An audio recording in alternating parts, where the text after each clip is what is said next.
يسأل عن حكم قراءة القرآن دون فهم لمعانيه، يقول هل يؤجر الإنسان على هذه القراءة أم لا؟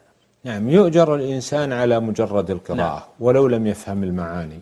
هناك مثلا من لا يعرف العربية، صحيح. فإذا قرأ القرآن بحروفه العربية أجر، لأن هناك نصوصا أثبتت وجود الأجر لمن قرأ القرآن.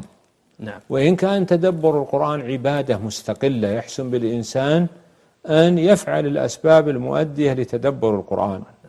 يعني انظر في النصوص الواردة أن النبي صلى الله عليه وسلم قال: اقرأوا القرآن فإنه يأتي يوم القيامة شفيعا لأصحابه. نعم.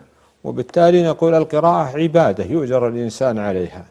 فإذا صاحب القراءة تدبر نعم. وتأمل في المعاني فإن الأجر يكون في ذلك أكثر. قد قال تعالى: كتاب أنزلناه إليك مبارك ليدبروا آياته وليتذكر أولو الألباب.